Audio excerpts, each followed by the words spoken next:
Australian government is looking for some very much skilled people from different countries. But are there any specific skill sets or qualifications that are in demand, in very much demand in or prioritized? One thing that's particularly of interest to Australia is the aged care sector. The aged care sector at the moment is growing significantly. Simply like every other country in the world, our population is aging and there are fewer children than there used to be. And so as a result of that, we have fewer taxpayers, we have fewer younger people that can look after the elderly. And as a result of that, the aged care sector is growing exponentially. That's probably an exaggeration, but it's growing at a rapid rate. And what we're finding in Australia, and I'm sure it's the same in Bangladesh or any other country, is that our elderly need to be looked after. And as a result of that, we're looking for aged care workers. There has just recently been a labour agreement announced.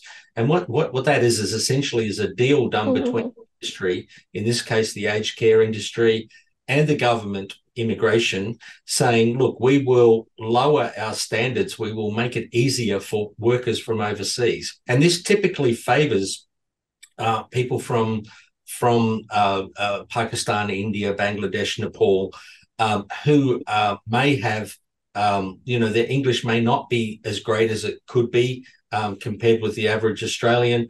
But, that they can come here, they can do a Certificate 3 in aged care, which is a very short course. It's 6 to 12 months, and after which they'll be in huge demand and they'll be able to obtain a work visa, which will ultimately lead to permanent residency. So that's one area of opportunity, I guess, if for your audience, if aged care is something that you're interested in. Now, personally, it's not my favorite thing. I really couldn't imagine looking after elderly people.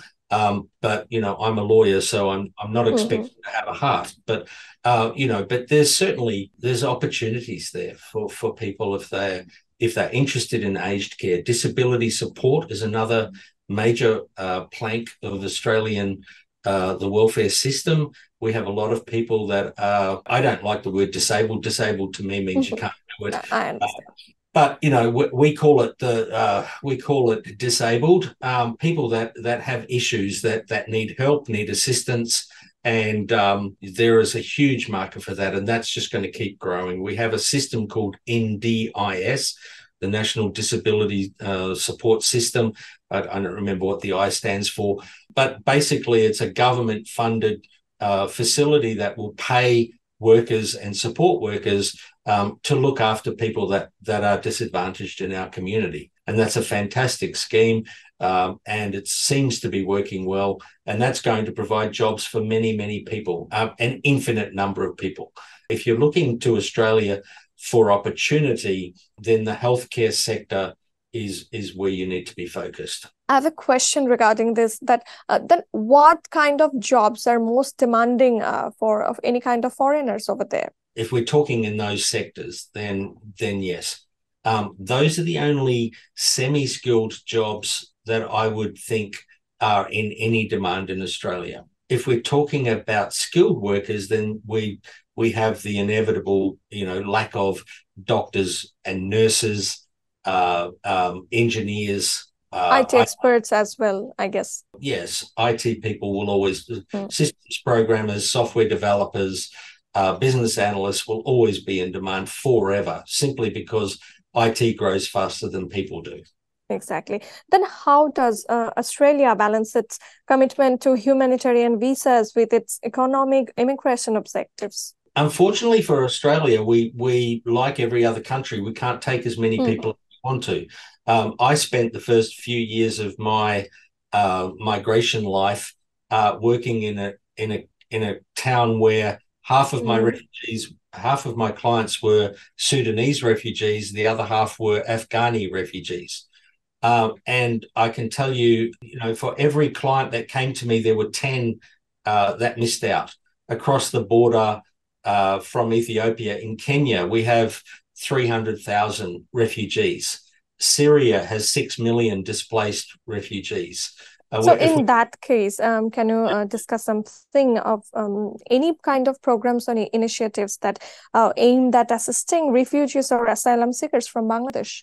Okay, so this is the problem. I guess I was kind of trying to get to that point, is that the queue is 28,000 for Australia. That includes the people that have been sitting in Kakuma for 8 years, that have been sitting in Cox's Bazar for 5 years. We talk about, the Afghan, the fall of Kabul, where we had to uplift everybody overnight. Some of those people were included in 28,000, some were not. So 28,000 is a drop in the ocean. And so from a refugee perspective, when we talk about, however many, nearly 1 million people in Cox's Bazar, we're not touching that with anything close to reality. And in fact, we haven't even got acknowledgements for applications we've lodged 2 years ago for some of our Afghani clients. So if you think that any refugee from Bangladesh is going to get attention anytime soon, I think that's a hope you don't want to give anybody. It's just not reality.